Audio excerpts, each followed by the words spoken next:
But I want to open it with Barbara Anderson's Watchtower documents. I'll put the link below. The Australian Royal Commission by Barbara Anderson. An Australian Royal Commission held formal public hearings to examine evidence about child sexual abuse within religious and charitable organisations in that country, in Australia, in my country. There are over 30 of these ongoing investigations involving a large number of religions and charities. Each public hearing examined a number of individual case studies involving different public and private organisations. Jehovah Witnesses were among the religious organisations being investigated. The Commission wanted to know specifically how Jehovah Witnesses and the Watchtower Society responded to allegations of child abuse involving members of their congregations. In 2015, the Royal Commission's public hearings involving Jehovah Witnesses were scheduled and heard in Sydney starting on Monday, July the 27th, and continued through to August 14th, 2015. The intent of the hearings was to investigate the actual practices and policies of the Jehovah Witnesses and Watchtower Bible and Tract Society of Australia Limited in situations of reported and suspected child abuse or endangerment. Following up hearings were scheduled for spring 2017 to review the Watchtower of Australia's policy changes and plans for corrective action, 2017. On March 10, 2017, the Commission held follow-up hearings to hear the Watchtower representatives' descriptions of any corrective actions taken by the Australian branch of Jehovah Witnesses over the past 18 months. More than 5 hours of sessions, the Commission was not satisfied and clearly disappointed with the testimony and voiced their displeasure with the efforts and official responses by the Watchtower branch representatives. Now that's serious. You can follow this link if you want to hear the hearings. And I'm going to put these hearings up in this rerun of the Australian Royal Commission program. The scope and purpose of the hearings were to inquire into the experiences of survivors of child sexual abuse within the Jehovah Witness Church in Australia, the response of the Jehovah Witness Church and the Watchtower Bible and Tract Society of Australia Limited to allegations, reports or complaints of child sexual abuse within the Church, the systems, policies and procedures in place within the Jehovah Witnesses Church and the Watchtower Bible and Tract Society of Australia Limited for raising and responding to allegations of or concerns about child sexual abuse within the Church, and the systems, policies and procedures in place within the Jehovah Witness Church and the Watchtower Bible and Tract Society of Australia Limited to prevent child sexual abuse within the Church. During and after the hearings, the Commission provided witness lists, transcripts, exhibits, images and associated submissions for each case study and makes them publicly available on the Commission's website. And you can go to that website yourself if you want the evidence. Submissions. After hearing, the Council assisting the Royal Commission will provide witnesses and other people who were granted leave to appear at the hearing a written submission detailing what was discovered during the case study. The submission will outline key findings based on the hearing evidence and the recommendations likely to come from them. The recipients of the submission may then provide their own written submissions in reply. The Commissioners then consider this information and when they form their final recommendations during the course of the Royal Commission. In the articles below you will find videos of the live streams of the public hearings and transcripts of those hearings and complete sets of the exhibits used by the Commission that were provided by those involved in the case. Many of these exhibits have never been publicly available before. And here's some of the stuff you can see. But I'm going to go now to live footage from the Australian Royal Commission on the Jehovah Witnesses, Watchtower Bible and Tract Society, Church organisation. I hope you enjoy this series.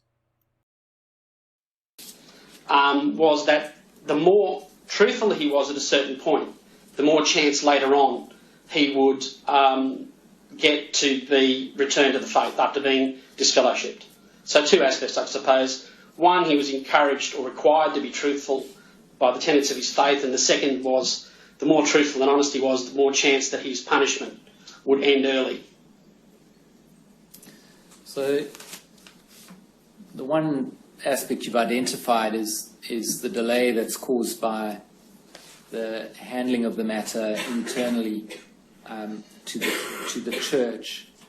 Are there other consequences that you experienced in the preparation of this particular case that the handling of the matter internally to the church caused? I'm sorry, I don't understand your question. You've explained that because the matter was handled internally to the church and not reported to the police, there was a considerable delay before it was ultimately reported to the police. And you've explained, that's correct. You've explained the problem with the delay. Were there other difficulties that arose because of the manner in which the matter was handled internally to the church? To my thinking, the only other major problem was in relation to the admissibility of the accused's statements. I think that there were the other problem that I probably didn't focus on as much because it didn't necessarily impact directly on the prosecution of the matter, but I acknowledge it, is that the way the complaints were handled internally by the church must have had a terrible impact on the complainant, and it led her complaints to be exposed to a very wide variety of people, more so than you would normally see in a sexual abuse case, where a young victim would speak to maybe one other person perhaps, and then the matter would end up in the hands of the police. In this particular case, the complainant was forced to go before at least 3 other members of the church. I think her mother was present, father was there. I'm not sure whether any other persons were there. That was only on the first occasion. On the second occasion, it was even a bigger panel. And these are at least on the first occasion, people who live in her local community. So undoubtedly she was subject to some, gossip and innuendo that might have resulted from the revelation of those matters. And whether in this case or more generally, do you conceive of there being potentially a difficulty with regard to the contamination of evidence? Yes, that's true. Probably not as important in this case because of the age of the complainant and the relevant consistency of her statements over the years. I wouldn't have anticipated that as being specifically necessarily a problem in this case, but potentially in other cases, yes. It's true to say that the fewer people who discuss the matters directly with the complainant, the better, at least until it's in the hands of the police where they conduct a proper interview process with non-leading questions. Now, I don't wish to put you on the spot on a legal question, Mr. Davies, but you may be aware that in New South Wales and Victoria there are statutory offences for the concealment of certain types of offences. But I understand that there's no such statutory offence in Queensland. Would that be right?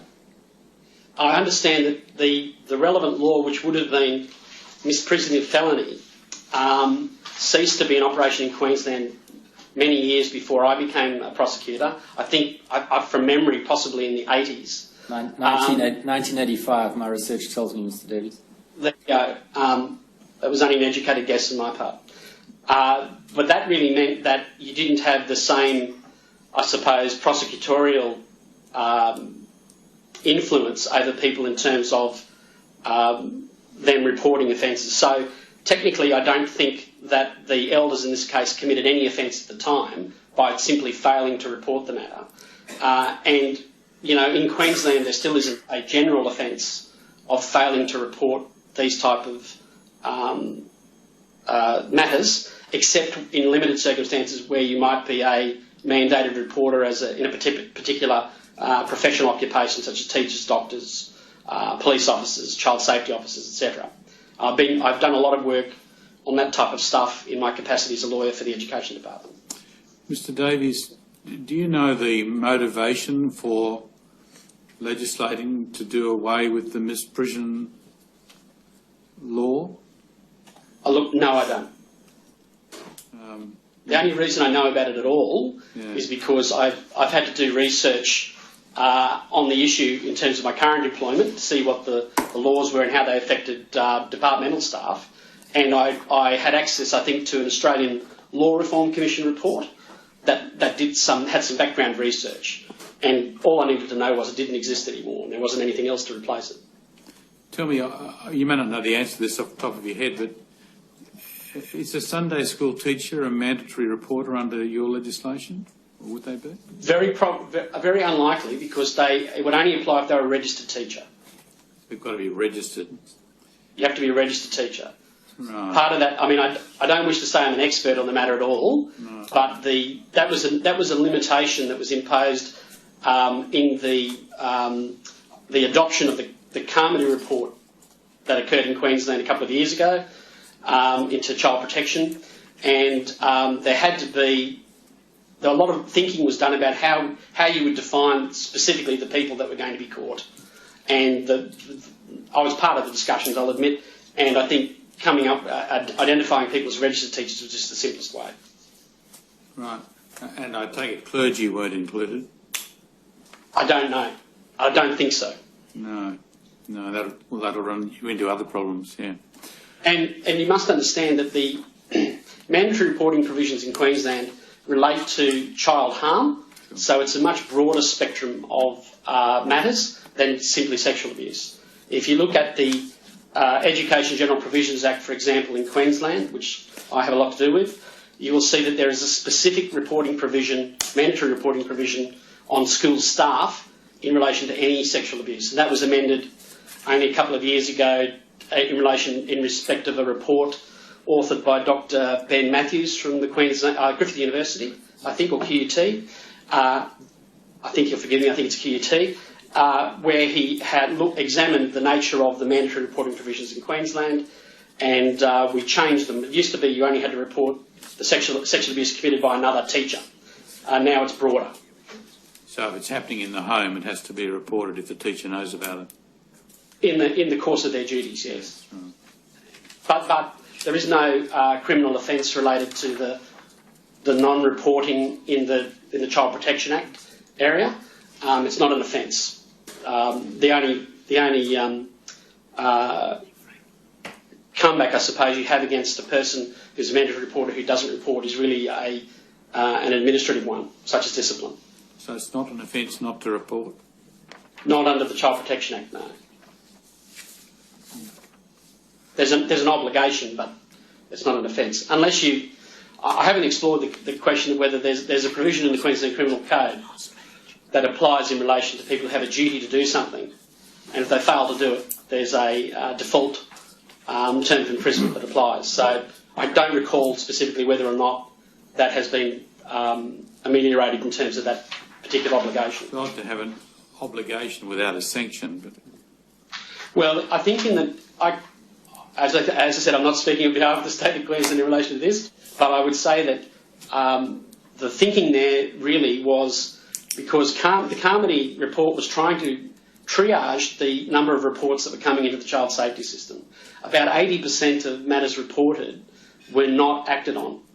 They didn't reach the thresholds necessary for child protection statutory action, and they were effectively clogging up the system and wasting time and taking resources away from what considered the core concerns, really the sexual abuse and severe other abuse matters.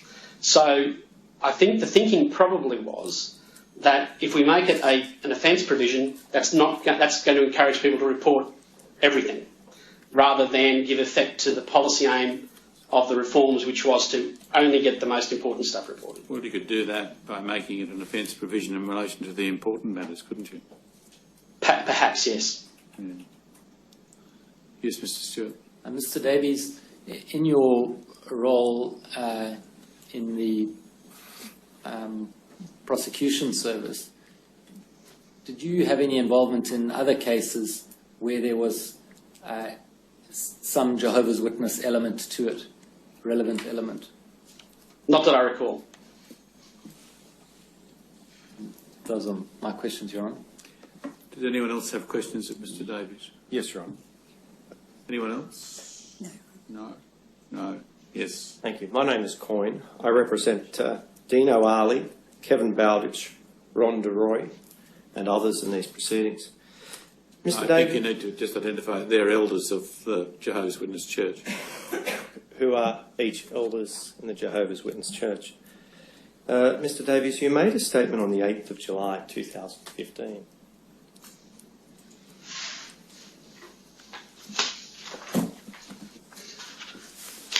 Correct? Yes?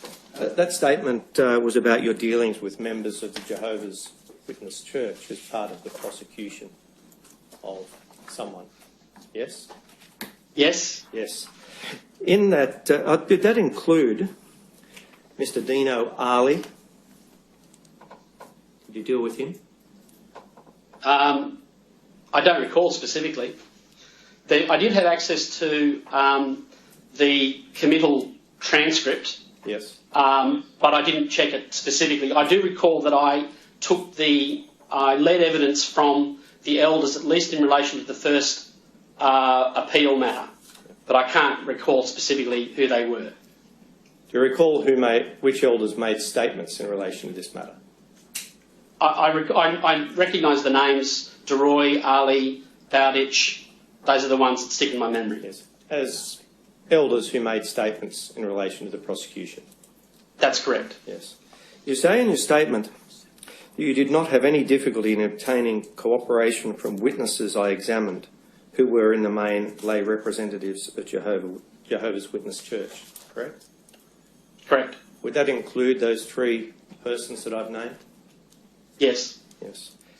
You've said, I do not recall any reluctance or hesitation to assist me in obtaining records in question in relation to the proceedings. Yes. Yes. And you've also said, I do not recall feeling that they had been uncooperative or mendacious in any respect. Yes. And that's referring to the witnesses again.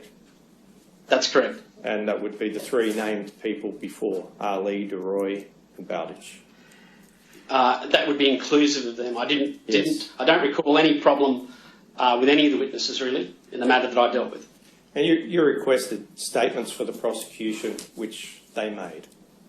Well, I didn't request them. They would have been prepared and obtained by the police. Yes. They would have been part of the prosecution brief before I ever obtained the matter. But I may have spoken to them on the phone before the hearing. If, for example, the matter was going to be full evidence, Yes. that's just my memory of it, I might have wanted to speak to them and take them through their evidence beforehand, effectively, conferencing them, and then I would have led their evidence in court. But that's probably the only contact I would have had with those particular witnesses. Yes. If you had to characterise their statements from a prosecution standpoint, would it be correct to say that they were corroborative of the complaint? I think so. Would you also say that they contained alleged admissions of the accused? I think if they didn't specifically contain them, they certainly referred to them. Yes. Because I think there were, from memory, there were admissions outlined in other documents that we obtained directly from the Watchtower Society, I think, from memory. Yeah. And there was a solicitor I spoke to, and I had to organise a subpoena for documents. Yes. So each of those statements of DeRoy, Bowditch, Ali, were all in support of the prosecution of the accused. Yes. Thank you. Yes, no other questions? Mr Stewart? Nothing further, Your Honour. For Mr Davies. Thank you, Mr Davies. Thank you. That concludes your evidence and you're formally excused. Thank you. Might I also be excused, Your Honour? Oh, yes, certainly. I'm sorry, Mr McMillan.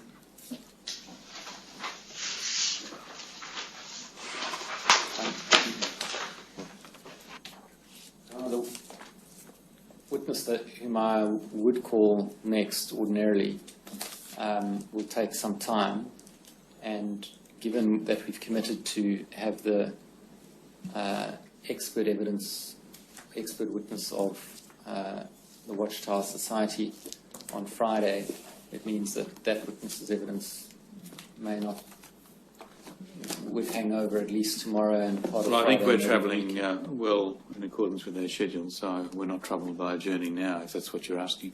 Well, that is what I'm suggesting. Okay, all right. We'll adjourn until 10 o'clock in the morning.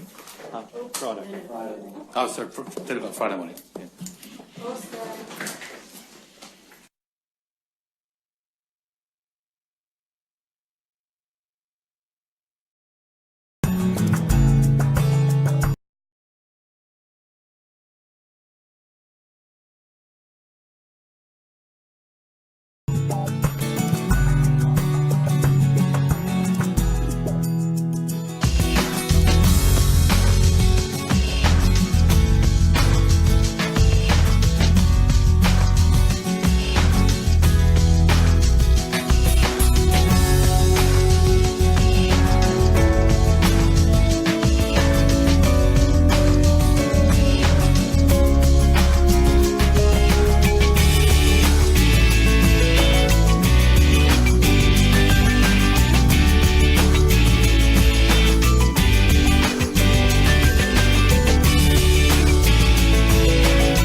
Yeah, Dr. Jason Morrison, theologist again. I just want to say thank you for watching the videos, and I hope you got plenty of self-rediscovery and freedom out of it.